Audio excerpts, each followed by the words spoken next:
This is my 2024 wrapped as an unhinged girly. So the research question, was I okay in 2024?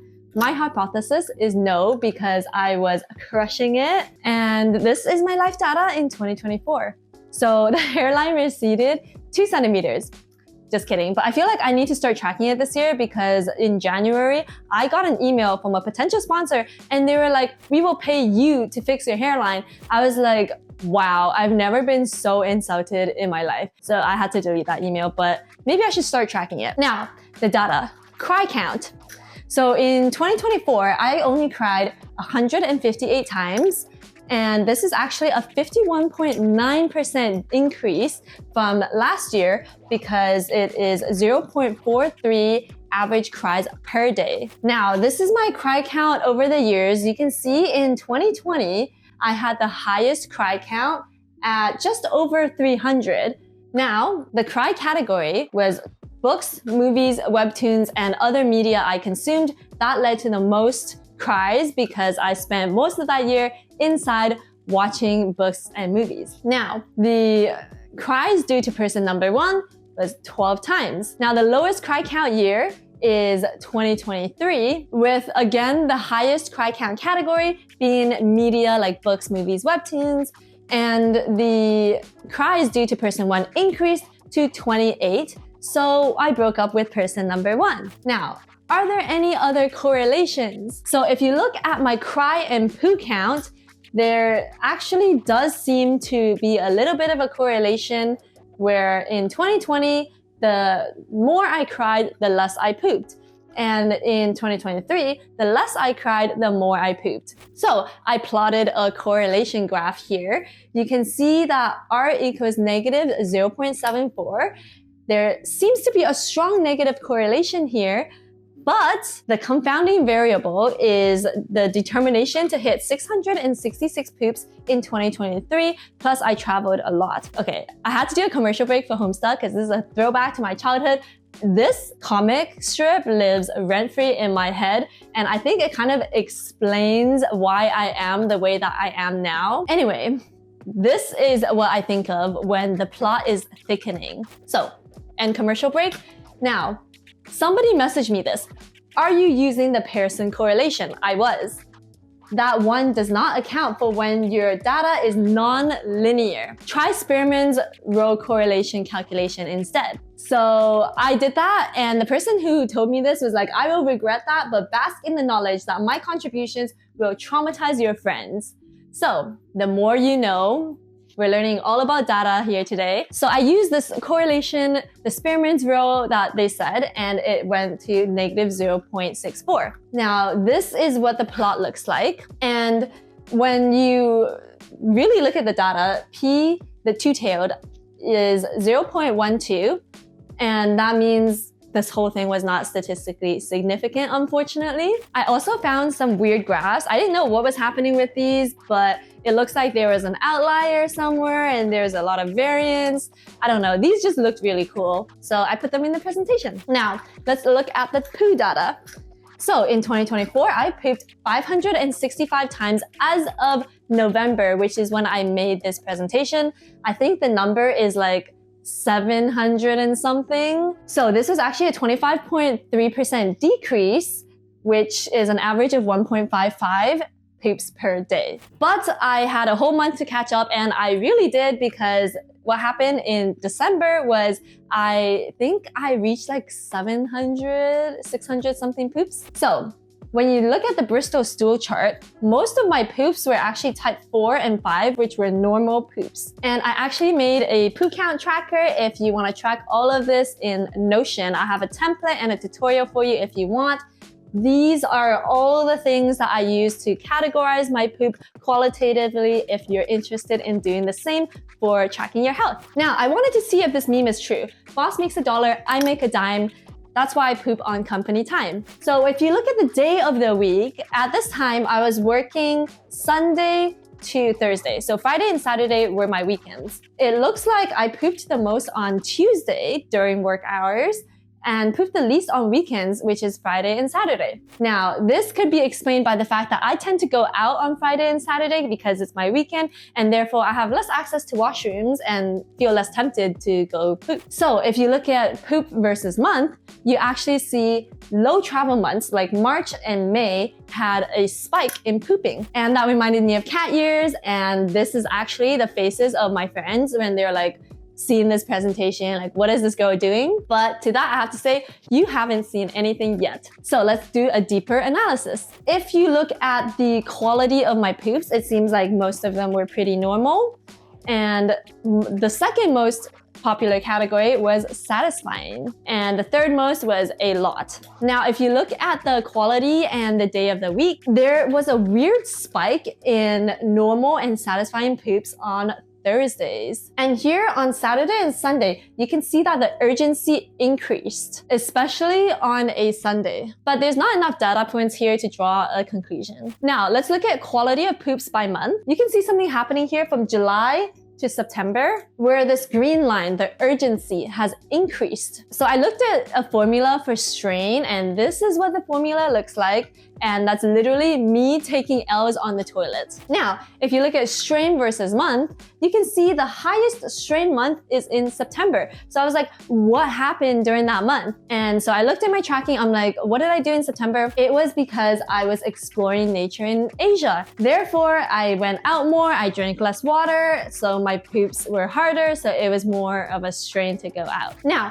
I wanted to see if there was a poop correlation with happiness, and this was my happiness score on average in 2023, 7.438, and in 2024 it was 6.897, and it seems to be a correlation here where the poop count decreased as the happiness decreased, but the sample size here is too small. I've only been tracking it for 2 years. Now, if you look at the happiness data, which I've only been tracking for 2 years, 2023, the happiest month was in December. And I looked at what I spent the most time on in that month, and it was sleep, friends, and work. Now, in 2024, there was a spike in happiness in June. So again, I looked at what I spent the most time on, and it appears to be sleep, relationship, and work. So that was also when I started my whole 5-month trip, and these are all the fun pictures from that trip. Now, this is how I spent my time in 2024. The top 5 categories here are sleep, relationship,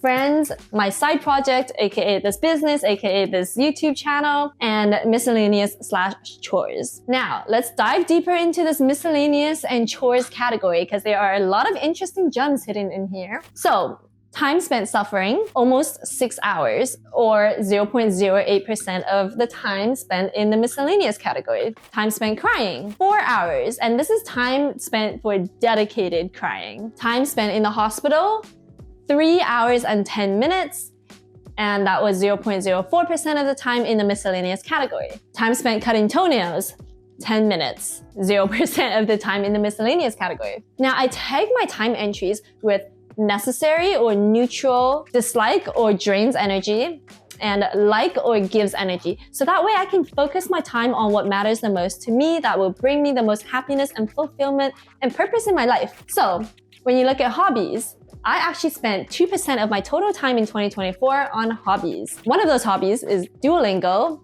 I spent 25 hours, almost 26 hours on Duolingo in 2024, which is 0.33% of my time of all hobbies. Now, I actually have more than a 900-day streak. Now it's like almost 1,000, I think. And so I'm marked safe from the Duolingo hour today. Okay, the category of learning and growth, I actually spent 53, almost 54 minutes in this category, or 0.69% of my total time here. And one of the things in this category was Vietnam War. Spent 1 hour in a museum in Vietnam learning about that. Now, time spent on things that I like. Okay, this is the part of the presentation that gets a little bit serious because the reason why I'm tracking all this is to really figure out where all my time is going, figure out how to live the most fulfilling life. So I'm not just like living life on autopilot and then you look back on it at the end of the year or the end of your life and you're like, what did I even accomplish? So when you track the things that I like, the most time spent is always with people, my partner, my friends, and something that fulfills me, or this side project, like me sharing all of these resources and templates for improving your life on YouTube and online. So these things were things that I liked the most and spent the most time on that made me happiest. And you can see these are how much time I spent on things that I liked throughout the months. It looks like February, I spent the most time doing things that I liked with my friends because that was my birthday month. I also traveled quite a bit at the end of the year and did more things that I like. Now, you look at the average mood here and you can see like the times that I spent with people that I cared about, the happiness ratings tend to be higher. And it kind of correlates with time spent on things that I liked and time spent with people and even in nature, because I noticed that in 2023, I was marathon training. So the more time I spent running outside in nature, the happier I was. So those two things, time with loved ones and time in nature, really made the most impact on my happiness. So time spent on things that I dislike. These were some admin work for my side project because I'm more of a creative person. Like I can't just sit down and do boring things. So I actually did spend quite a bit of time on boring admin work for my business. I spent a lot of time on chores and boring stuff I didn't want to do, and on my previous job before I was laid off. So this is what the graph looks like throughout the months for things that I disliked. And you can see I spent more time on things I disliked or admin work and chores in these later months as well, and even some here in March. And this is what the graph looked like with my happiness scores. And again, I don't know if there's as much of a correlation. It seems like the things that I liked doing had more of an impact on my energy and happiness scores than like feeling like I had to do things that I disliked. So, was I okay in 2024? We're revisiting the research question here. My conclusion is actually no, I wasn't okay, because I'm still unhinged. I'm still making these weird presentations, still tracking my data. I've journaled every day in the last 9 years. I've tracked my time in the last 2 or 3 years. I'm still tracking this stuff. There are so many funny things that I track that I will be sharing on my channel soon. This is how I cleaned up all the data to analyze and make this presentation. Something only an unhinged person would do, I feel. So if you're interested in learning data analysis, I have video tutorials on my channel. This example is the formulas that I use to clean my poo count data. And this is my time tracking calendar example. You can see here, I spent 2 hours preparing this presentation, including cleaning the data. So, future directions for this study. Take my course. I actually have an unhinged life tracking course where I teach you how to do all this. There is even a time tracking component, so you can track your time 24/7 if you want, to see where all that time is going, so you can use that time better to work towards your goals. I have all these Notion templates. I have just a bunch of resources to help you lock in and figure out your life, find your life purpose, work out your goals, your values, all of that. So I'll actually teach you how to use your time better, to apologize for the time that you wasted watching this presentation. So I actually have a lot of fun stories in the course because I try to make it very ADHD friendly. There's cute little check marks and homework that you do. People were like, I actually look forward to completing every single day. Somebody was like, some of your stories for these days are very wild in the course.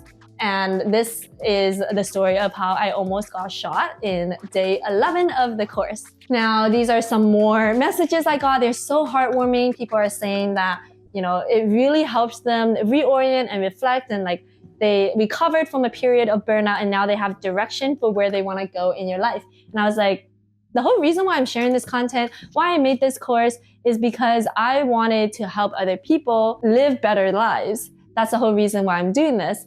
And this course is just a way to help you do that. Now, I also get a lot of comments on my social media of people saying they really recommend the course. They were helpful templates.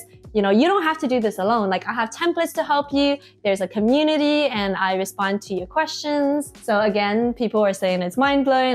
Yeah, all that. You know what I mean. There's so many testimonials. There's so much on the course landing page. I don't want to sell this too hard, but you get the point. People love it. Now, there is also a risk-free guarantee. So if you at any time feel like this wasn't worth it, you're not getting what you need from it, feel free to just send me an email and I will give you a refund, no questions asked. A few people have taken me up on that and I just refunded them right away. So there's really no risk to just enrolling and seeing where things go.